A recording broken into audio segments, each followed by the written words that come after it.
अभी कल हमने प्लूरल नाउन के बारे में बात की थी और प्लूरल नाउन के साथ कौन सी वर्ब आती है वो बात की थी। तो हमने कल पढ़ा था प्लूरल नाउन के साथ प्लूरल वर्ब आती है ना? Yes sir. अब हम उनके कुछ एग्जांपल देख लेते हैं। एग्जांपल से आपको अच्छे से पता चल जाएगा, अच्छे से क्लियर हो जाएगा। जैसे फर्स्ट एग्जांपल हमारा है the police cot the thief. यहाँ पे फिलिंग द ब्लैंक्स है, तो हमने यहाँ पे फिलिंग द ब्लैंक्स में वर्ब फिल करनी है। इनमें से कौन सी वर्ब आएगी? हैज में से, हैव में से। तो हमने क्या करना है, जैसे द पुलिस क्या है? पुलिस क्या है? यहाँ पे प्लूरल नाउन है। हमने पढ़ा था प्लूरल नाउन है पुलिस, कल पढ़ा था। तो प्लूरल नाउन है, तो प्लूरल नाउन के साथ प्लूरल वर्ब आएगी। तो हैव और हैज में से हमें ये देखना है कि प्लूरल वर्ब कौन सी है। तो यहाँ पे प्लूरल वर्ब है हैव। कौन सी वर्ब है?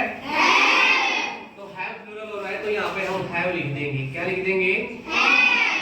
जैसे the police have caught the thief, क्योंकि पुलिस ने चोर को पकड़ लिया।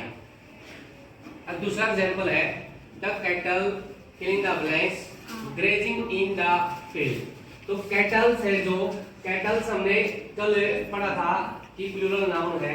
तो प्लूरल नाउन के साथ हम क्या लगाएंगे? Plural verb. तो इनमें से आर में से और इनमें से प्लूरल वर्ब कौन सी है हमने वो देखनी है। कौन सी है? आर प्लूरल वर्ब है। आर है ना प्लूरल वर्ब? इट सिंगुलर है, तो हमने प्लूरल वर्ब ही यूज करनी है प्लूरल नाउन के साथ।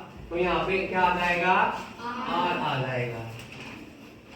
The cattle are grazing in the fields, यानी कि जो पशु है वो चर रहे हैं या खा रहे हैं घास। कहाँ पे? खेतों में। तो सेकंड एग्जांपल हो गया। अब थर्ड एग्जांपल क्या है? My spectacles filling the blanks broken have been आएगा। क्या आएगा इसमें? Have been. क्या आएगा? Have been. क्योंकि स्पेक्टेकल हमने कल क्या पढ़ा था कि प्लूरल नाउन है। Yes, sir. तो प्लूरल नाउन के साथ हमें प्लूरल वर्ब ही करनी है। तो यहाँ पे प्लूरल वर्ब हैव है, वैसे प्लूरल वर्ब हैव भी है, लेकिन हमें ये देखना है कि यहाँ पे वर्ब फॉर्म भी चेक करनी है। तो वर्ब की कौन सी फॉर्म है यहाँ पे? वर्ब की थर्ड फॉर्म है। तो काम कंप्लीट हो चुका है। जब थर्ड फॉर्म यूज करते हैं तो काम कंप्लीट हो चुका है। तो यहाँ पे हैव बीन यूज करेंगे हम। क्या यूज करेंगे? Have been. तो यहाँ पे हैव बीन यूज करेंगे हम, क्योंकि काम कंप्लीट हो चुका है ना? ब्रोकन यानी टूट चुका है वो स्पेक्टेकल्स, मेरा चश्मा टूट चुका है ना? माय स्पेक्टेकल्स, मेरा चश्मा टूट चुका है। तो हैव बीन। अब फॉर एग्जांपल क्या है? The Kashmir valley is full of filling the blanks beautiful spectacles. Many आएगा या ए आएगा? क्या आएगा इनमें से? मैनी आएगा या ए आएगा? क्योंकि हम यहाँ पे कश्मीर की सिर्फ एक ही बात नहीं कर रहे, हम कश्मीर के वैली की, यानी कश्मीर वैली कश्मीर की जो घाटी है वहाँ के दृश्य की, उसके स्पेक्टेकल्स यानी कि नज़ारों की बात कर रहे हैं। तो नज़ारा हमने बहुत से नज़ारे होते हैं, कश्मीरी घाटी में बहुत से नज़ारे हैं। तो वहाँ पे मैनी आ जाएगा। क्या आ जाएगा? मैनी आ जाएगा, क्योंकि देखो क्या लिखा है, the Kashmir valley is full of. जो कश्मीर वैली है वो भरी हुई है किससे? बहुत से ब्यूटीफुल स्पेक्टेकल्स, बहुत से ब्यूटीफुल नजारों से। कहां से? किस चीज से भरी हुई है? बहुत से ब्यूटीफुल नजारों से। तो यहाँ पे प्लूरल वर्ब आएगी हमने मैनी। अब फाइव एग्जांपल क्या है? Arms are given to the poor और पुअर, यानी कि जो भिक्षा है वो दी गई किसको? भिखारी को या भिखारियों को। अब हमने देखना है यहाँ पे वर्ब देखनी है, क्योंकि जो दा है ना, दा वो कंप्लीट कैटेगरी को शो करता है। तो यहाँ पे हम पुअर लगाएंगे, दा पुअर हो जाएगा। क्या हो जाएगा? यानी कि कंप्लीट पूरे जो भिखारी श्रेणी है ना, जो जितने भी भिखारी है, जैसे भिखारी का ग्रुप है या पूरे भिखारी की जाति है, वो कैटेगरी है, वो दा लगने से संपूर्ण जो श्रेणी है उसको शो करेगा। तो यहाँ पे दा आ जाएगा। और ये पुअर्स क्या है? एक सिंगुलर को, यानी कि एक अकेले भिखारी की बात होती ना, तो हम पुअर्स लगाते, लेकिन हमने क्या लगाया है? पुअर लगाना है, क्योंकि दा आया है। इसी तरह से सिक्स एग्जांपल है wages filling the blanks given to the laborers at the end of the day।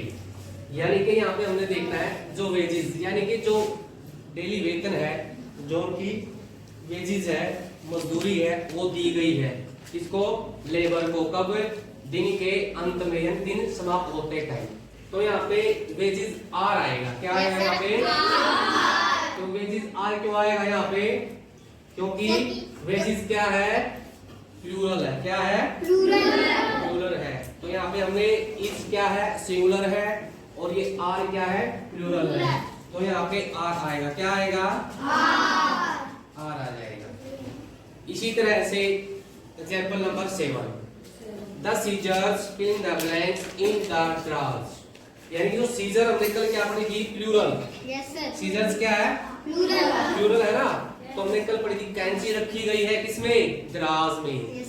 तो जब कैंची है वो कंप्लीट उसको कर रही है शो, किसको, कैंचियों को, कैंची की कैटेगरी को। तो यहाँ पे ये प्लूरल वर्ब है, तो इसके साथ प्लूरल वर्ब हम यहाँ पे लगाएंगे, आर आ जाएगा, क्या आ जाएगा, आर आ जाएगा।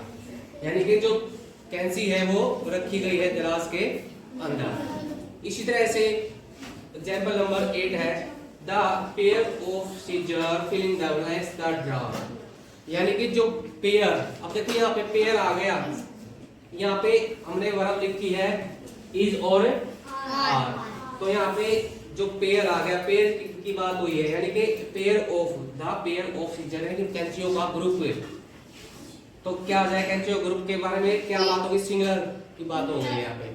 तो इसमें क्या आ जाएगा, कैसे इस क्यों आएगा इसमें, यहाँ पे सिंगुलर की बात हो रही है, सिंगुलर की बात हो रही है। द पेयर ऑफ सीजर्स यानी कि एक पेयर की बात हो रही है, एक पेयर की, यूनिट की बात हो रही है। तो यूनिट की बात हो रही है, सिंगुलर हो जाएगा।